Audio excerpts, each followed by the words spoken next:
إن الحمد لله نحمده ونستعينه ونعوذ بالله من شرور أنفسنا ومن سيئات أعمالنا من يهده الله فلا مضل له ومن يضلل فلا هادي له وأشهد أن لا إله إلا الله وأشهد أن محمدا عبده ورسوله أما بعد අරාබි භාෂාව එහෙම නැත්නම් හීබ්‍රු භාෂාව ඉගෙන ගන්නට කැමති අයට මේ පාඨමාලාව මහඟු අවස්ථාවක්. මම 1976 වසරේ Hardy Higher Institute of Technology අම්පාරේ ඒකට ඉලෙක්ට්‍රිකල් එන්ජිනියරින් එකට තේරිපත් වුණා. හැබැයි ඒක ටික කාලෙකින් මම ඒක අත්හැරියා. ඊට පස්සේ 1980 දී සෞදි අරාබිය ගිහිල්ලා ඒ මදිනා නගරයේ ඉස්ලාමික් යුනිවර්සිටි එකේ ඉස්ලාම් ගැන විශේෂයෙන් හදීස් අල් හදීස් නබිතුමාගේ අර කීමන ට්‍රැඩිෂන් ඔෆ් ප්‍රොෆෙට් සල්ලල්ලාහු අලයිහි වසල්ලම් ඒ ගැන අධ්‍යයනය කරලා නැවත 1985 දී ලංකාවට එවිත් එදා ඉඳලා අදට අවුරුදු 40ට වැඩි කාලයක් අරාබි භාෂාවත් එක්ක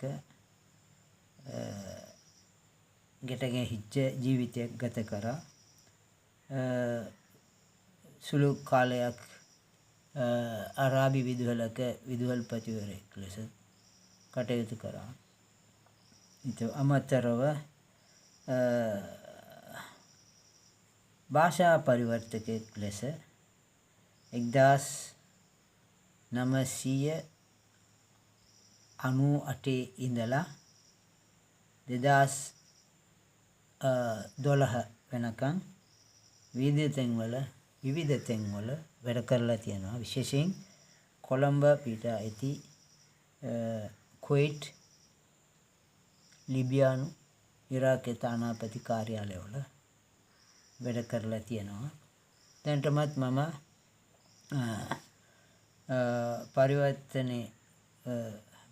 භාෂා පරිවර්තනය කරනවා. Google search එකේ මගේ නම AGM නතීර් කියලා නැත්නම්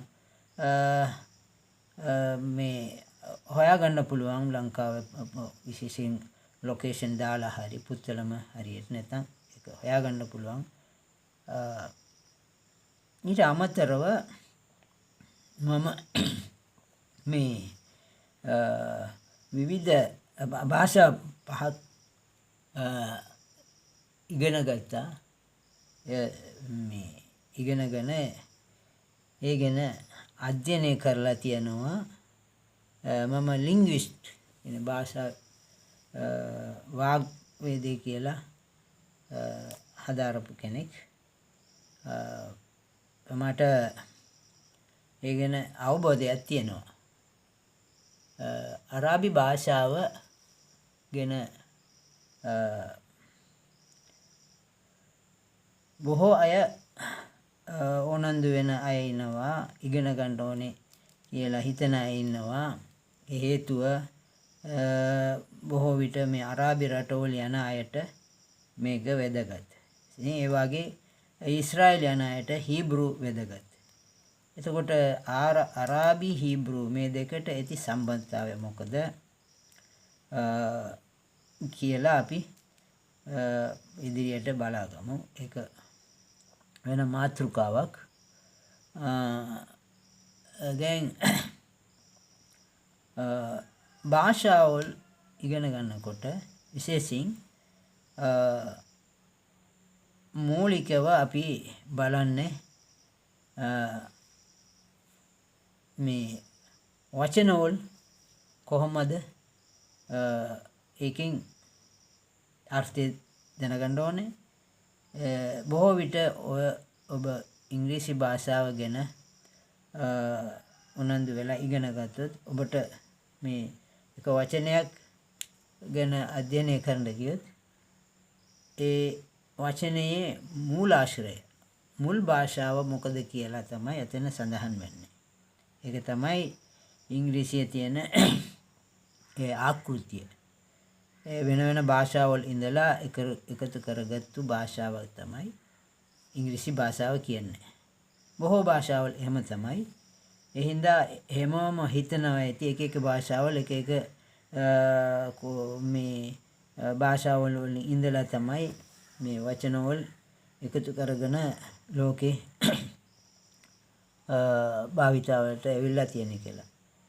ඒක අරාබි හීබ්‍රු භාෂාවලට අදාළ නැති කරුණක්. ඒක වැරදි.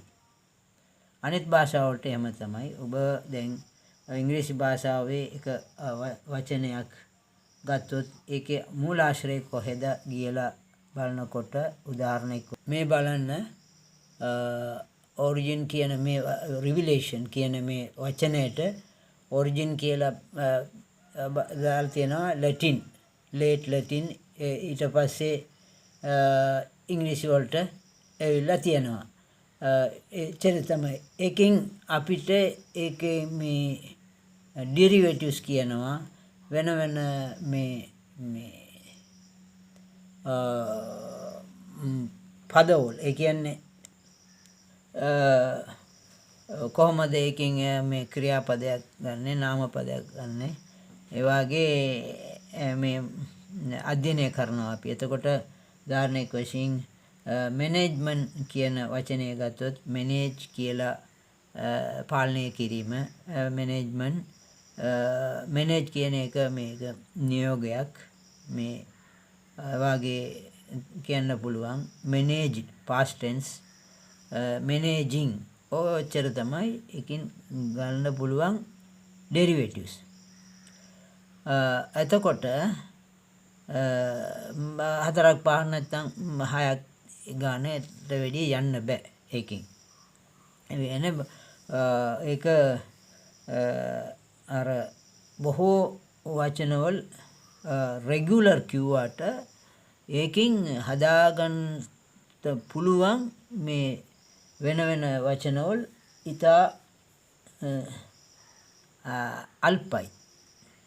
ඉඳා එක එහෙම තමයි. මං හිතන්නේ ඊට වැඩිය අපේ සිංහල භාෂාවෙන් පොඩ්ඩක් ගන්න පුළුවන්. හැබැයි මේ දේවල් පැත්තකට තියලා අපි කොහොමද දැන් මේක මේ අරාබි භාෂාවල් අරාබි හීබ්‍රු භාෂාවල් මූලාශ්‍රය මොකද? ඔරිජින් කිව්වම ඒකට අරාබියෙන් කියනවා මස්දර් කියලා.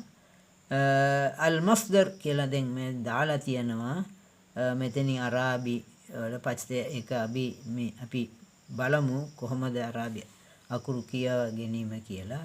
ඒක පස්සේ බලමු. අල් මස්දර් අස්-සුලාසි කියන එක තමයි මූලාශ්‍රය.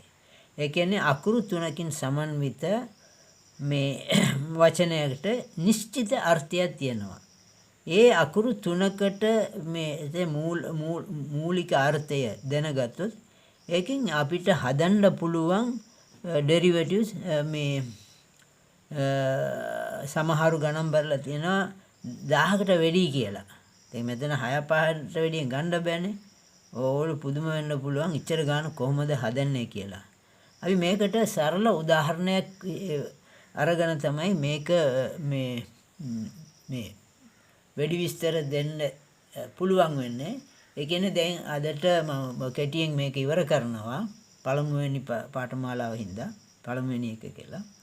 මේකට මේ බලන්න මේ අපි දැන් මේ නූතන යුගයේ 1960න් පස්සේ විද්‍යා ක්ෂේත්‍රයේ ඇතිවෙච්ච විප්ලවයෙන් ආවා.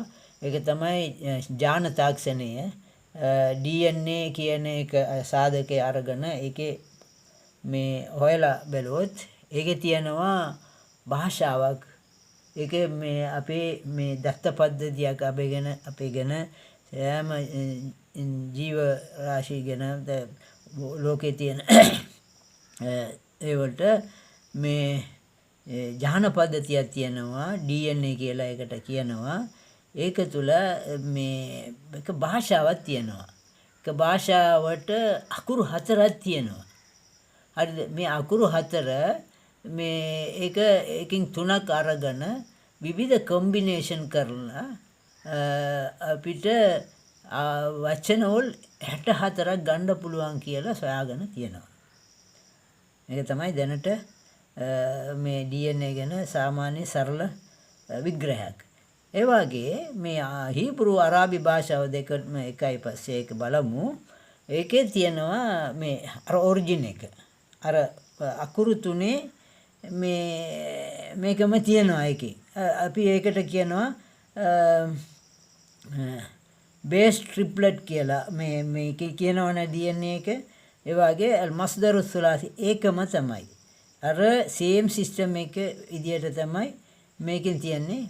හැබැයි මේක ගොඩාක් වචන වල හදාගන්න පුළුවන්. ඒක පස්සේ කොහොමද කියලා අපි බලමු. මේ පොදු මේ ලක්ෂණ තියෙනවා. ඒ හින්දා මේ කොහේ හරි වෙන භාෂාවකින් ඉඳලා මේ අකුරු අරගෙන මේ වචන වල අරගෙන මේ ගොඩ දාගත්තු භාෂාවක් නෙමෙයි හීබ්‍රු අරාබු භාෂාව කියන එක. හරිද? මේක තමයි මේ විශේෂිත ලක්ෂණයක් පළමුවෙන්. මේ අකුරු තුනෙන් හදනවා. ඒකට නිශ්චිත මේ අර්ථයක් දුන්නාම ඒකේ මේ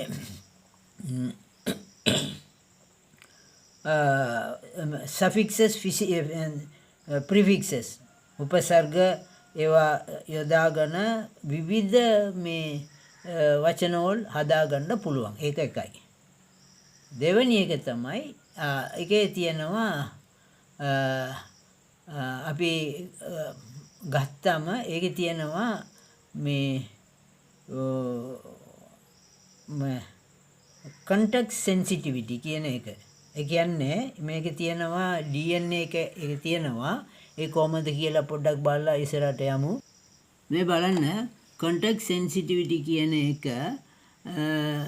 the function of a DNA sequence can depend on its surrounding context, such as neighboring sequences or presence of specific binding proteins, particularly in non-coding region that regulate gene expression. කියලා කියනවනේ මෙතන.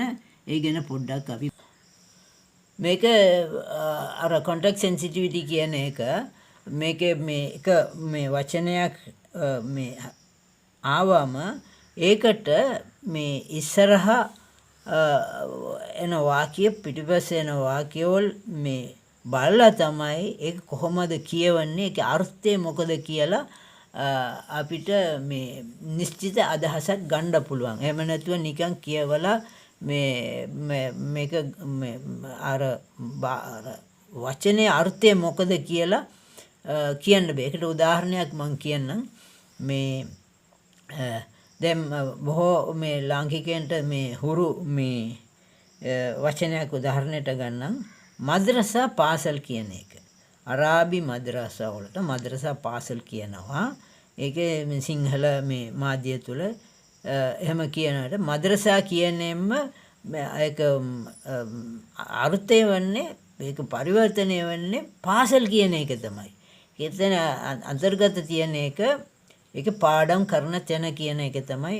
අර මා කියන මේ සද්දය ආවොත් ඕන එකට මා කියන එක අර ඒ සිදුවීම් සෙන ස්ථානය කියලා තමයි සඳහන් කරන්නේ. ඒ ආකෘතිය එකයි. ඒ වගේම මස්ජිද් කිව්වම මස්ජිද් මා කියලා එනකොට ඒක පල්ලියක්, ඒක මිනිස්සු ගිහිල්ලා මේ අදහන් කරන මේ ආගම් යාඥා කරන තැනක්. ඒ වගේ තමයි මේකේ තියෙන ඔක්කොම අපිට බලා ගන්න පුළුවන් වෙන්නේ. ඒ අනිත් එපිසෝඩ් එකේ පස්සේ දෙවෙනි එක බලමු.